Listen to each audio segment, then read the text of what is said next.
Alright guys, hey, it's Hanner again. Alright, so I'm taking out my F-25 and as you can see I got this awesome pumpkin head skin on. The guy that made that, he did a really amazing job. I can't remember his name off the top of my head. I want to say it was done by 5x5. So it's a really awesome skin.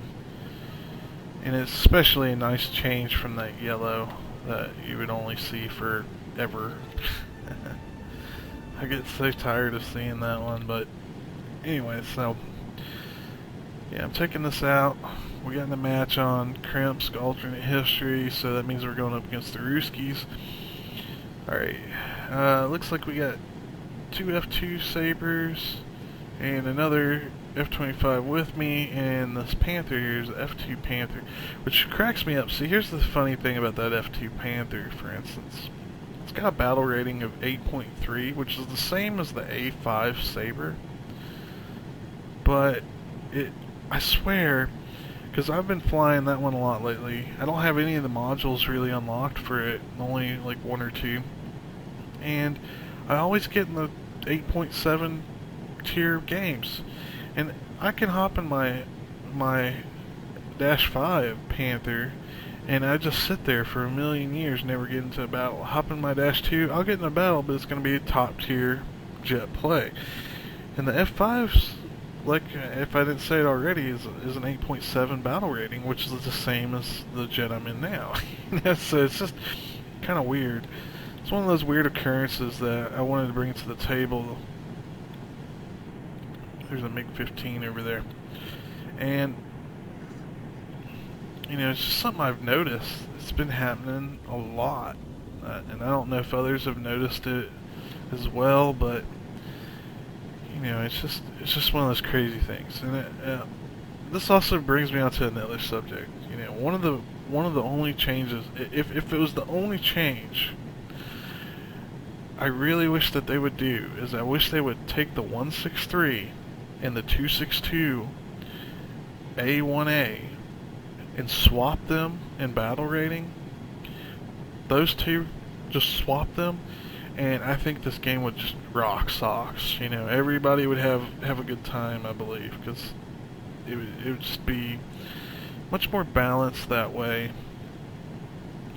Now, as far as accuracy goes, it may not be as accurate historically, you know, because one of my friends, I'm not going to mention his name because, you know, I don't have his permission to talk about it, but he's, you know, he's big about, well, the 262 never saw combat with the P-80s, the F-80s, so, you know, they should never see one another.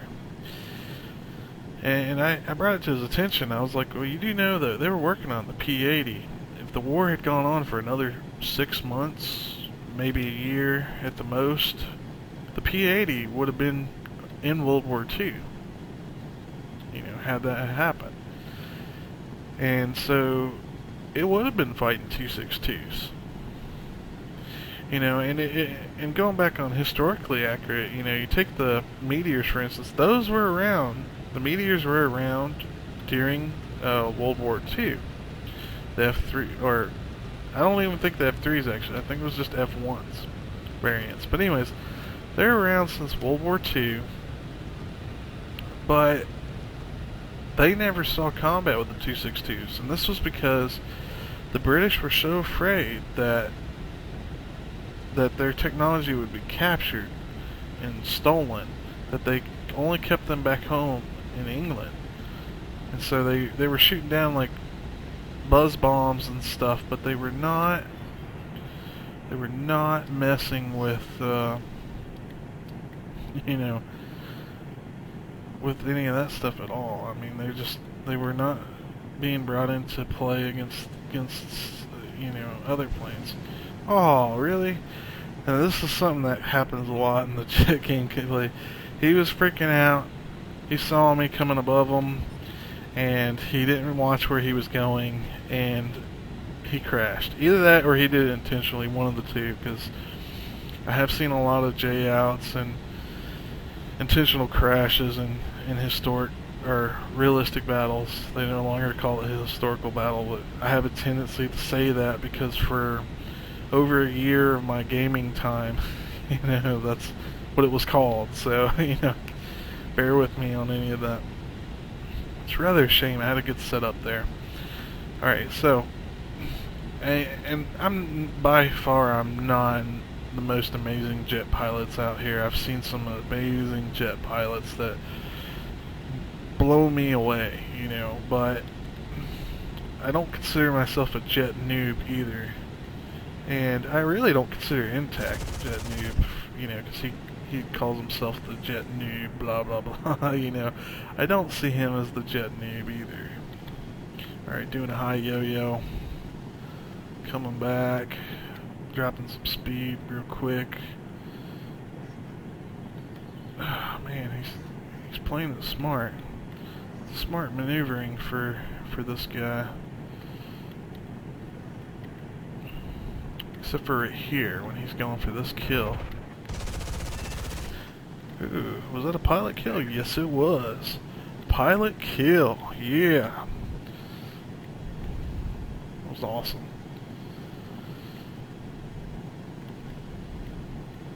But anyways, watching his videos, by far, I don't consider him a jet noob. I do jet noob derping mistakes all the time. Because I'm sitting here like just a moment ago, before this video, I was trying to set up my recording, trying to turn it on, and so I alt-tabbed out real quick, went to turn it on, and it slammed into the ground, I was like, son of a, and that, I hate to be that guy, but it happened, and it happens to people once in a while. Oh man, so one person, as you can see, John here, he got disconnected or something, and they made him into an AI. So they were short one guy already, and now there's only one guy left, period. Rather unfortunate.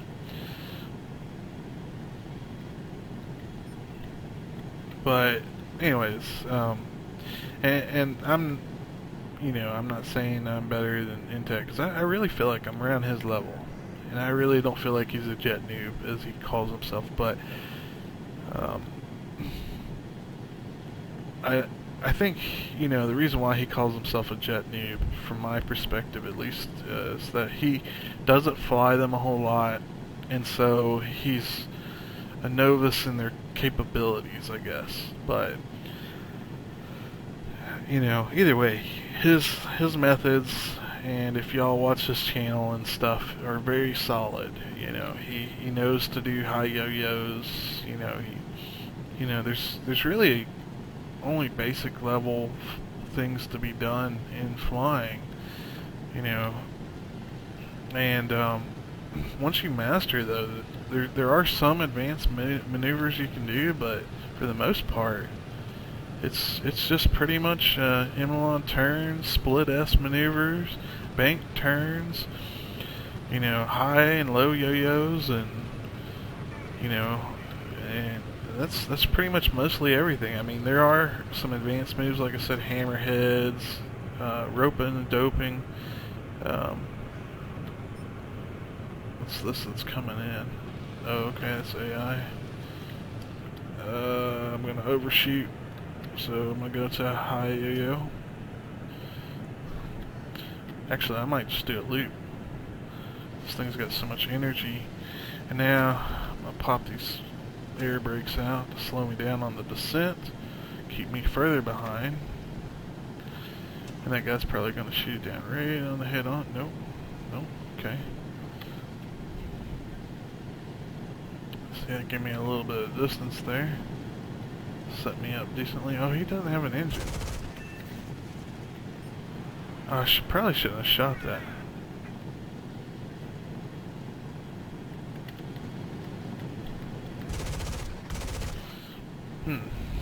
My shots didn't want to connect. It's the problem with running the stealth sometimes. Sometimes you mislead your stuff and you can't really tell. I only run the stealth because I'm fairly comfortable with where my rounds go with 50 cals and 20s. 20s and 50s I'm very comfortable with. 30 millimeters, if they're low velocity, I'm not so comfortable with. And 37s on like MiG-15s, I have no clue most of the time. But I do have a video, if y'all check that out, that MiG Ace video, there's where, oh man, I was just trying to tag that dude, I didn't want to take it. Now I feel kind of bad.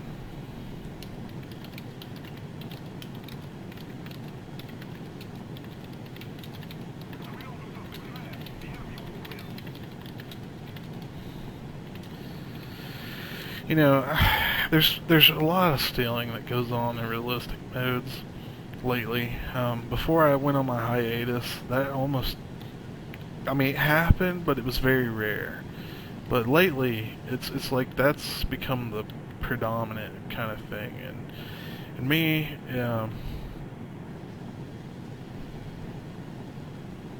you know, I just don't like stealing people's stuff.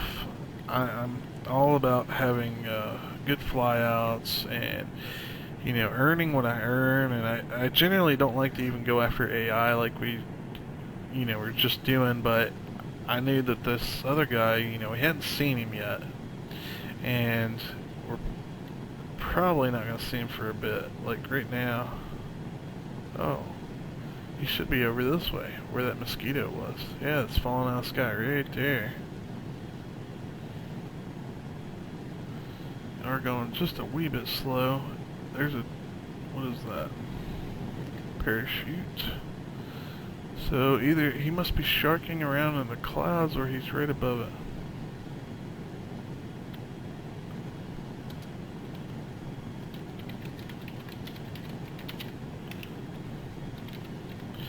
Ah. Wow. Now, I try to communicate, you know, because communication's important. Oh, he crashed. Okay, that's what he was gonna.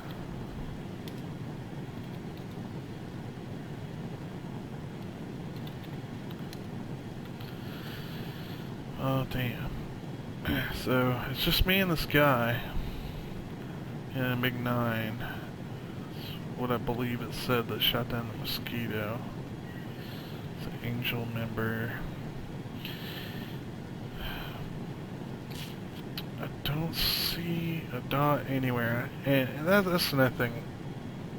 And that becomes problematic for me in like simulation mode. But I don't see dots as good as some other people do, and I don't know if it's just because I'm old, but I think I just saw one over this way. I'm getting older and my eyes are going kaput.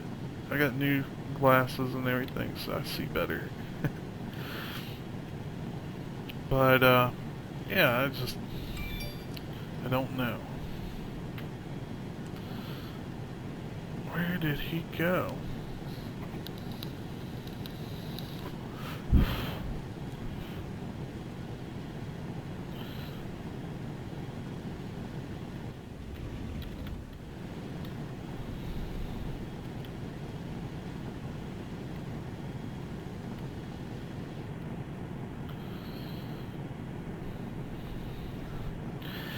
That's the problem with this map, though. It's such a big map. There's so much going on in the map that it can be difficult to find where the enemy players are at times.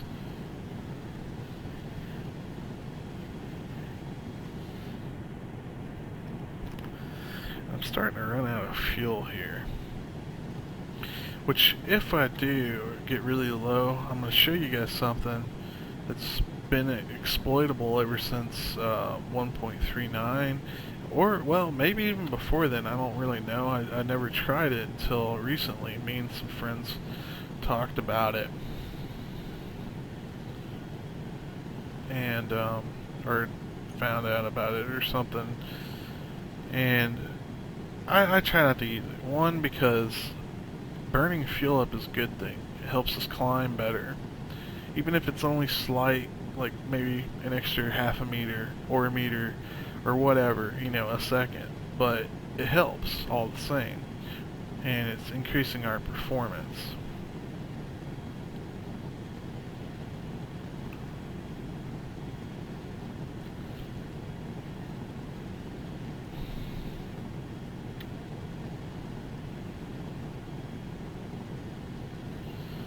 Trying to keep tabs on that friendly plane back there, just in case somebody wants to come over there and nom it up.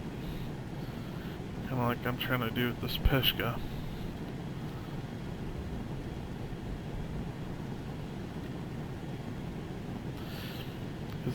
I was so close to that one, and I lost him then. But you never know. If he goes and shoots one of those AIs down, I could end up running over there and finding him. So I'm just trying to keep an idea of where all three of those AIs are. Okay, I'm coming over, I'm going hot. So what I'm going to do actually is I'm going to go up, kill my speed as much as I can, and then do a split S.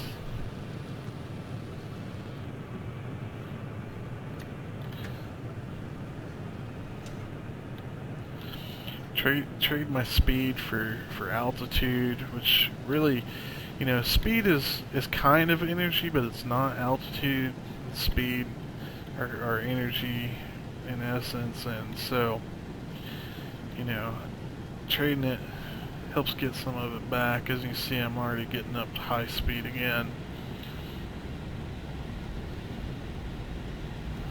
which is something I notice a lot of players don't really do a lot of.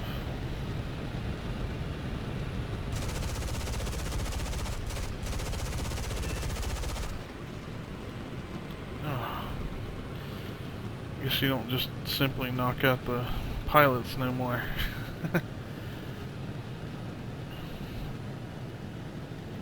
The Pesca used to end the year, so it's good they fixed that actually. But you used to be able to just shoot through the back and take the pilots out.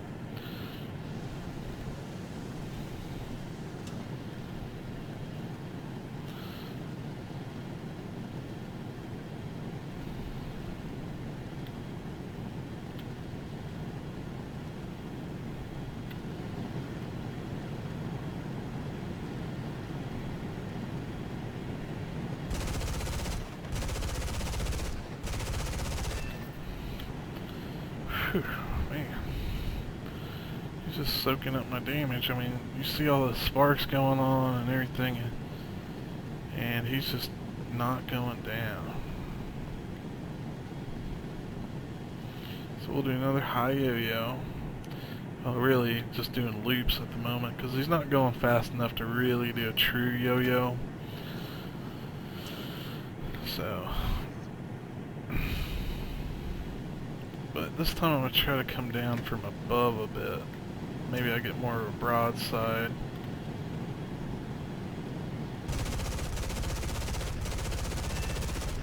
There we go. That's what I was looking for, right there. But I'm starting to get really low on ammo. Fuel's almost out. And now I've spot him. Oh my goodness, really? Okay, so I'm going to show you guys this exploit for now. Hopefully they'll remove it. But I just hit my I key. And what that should do, it should turn your engine off, but it didn't. But my fuel is no longer being consumed, as you can see. Okay, I'm going to do this. It's a little bit advanced maneuver here.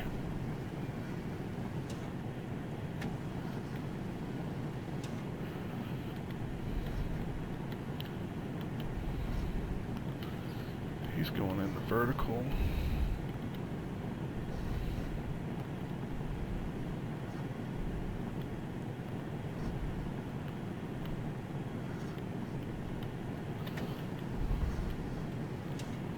Oh, man.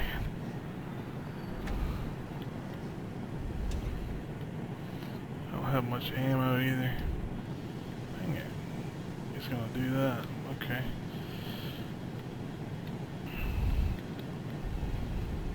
Anyways, when you hit the I key, you no longer are affected by thermodynamics or anything like that anymore. Your he's gonna keep doing that. Just smart maneuvering, but I'm not gonna be able to get onto him like this unless I break away for just a moment, or unless I just let him maneuver for a moment while I hold here. Now I'm going to go into a pursuit. I let him get some distance. And if he was in another swept wing, he would have really shot away. You know, obviously he's a MiG-9. They sped up the MiG-9s a little bit, at least from what I can tell. But yeah, he would have just booked it out.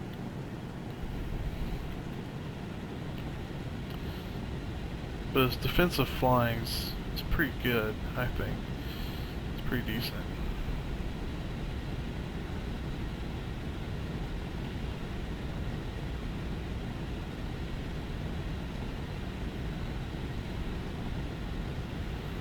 Okay.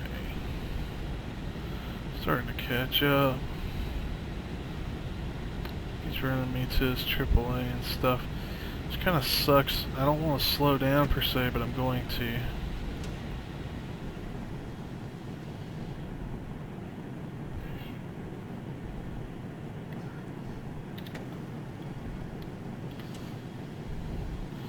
It's a very interesting vertical defensive spirals. Oh, we got tags. More tags. More hits. I'm trying to conserve this ammo because as you can see I don't have a whole lot. Okay, come on.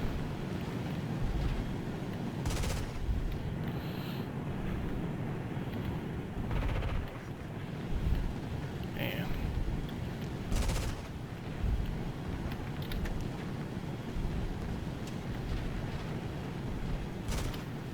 Damn. And it's time to break out. No ammo left, which means he's probably going to come and get me on the airfield.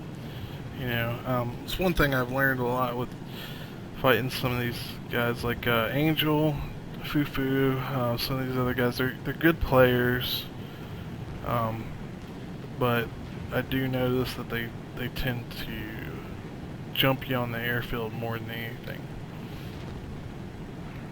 Me, I try not to unless it's like 163s where, because nothing can outturn or outmaneuver a 163, nothing. And so that's one of the only places you can take them out. At least in the jet world, nothing can outturn that. Yeah, he's closing.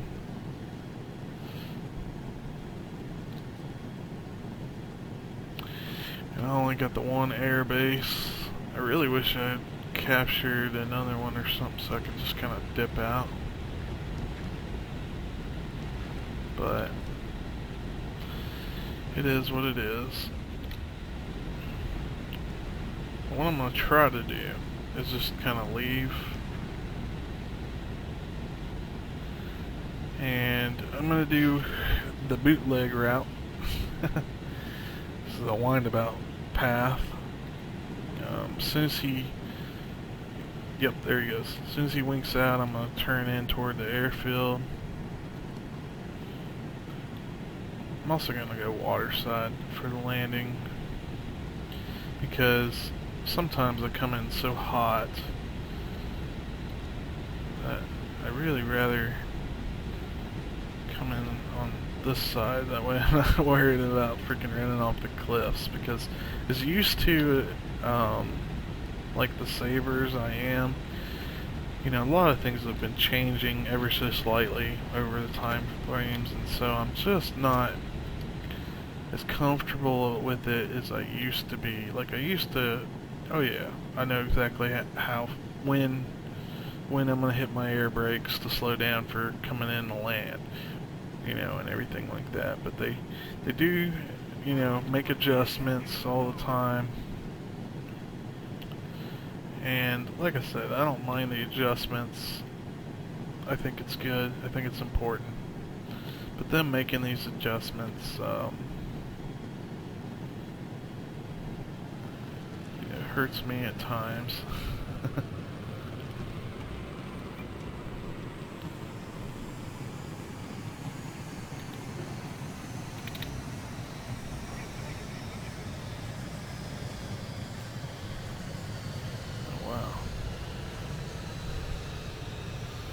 Yeah, I'm probably gonna have to make another pass because I seem like I'm floating.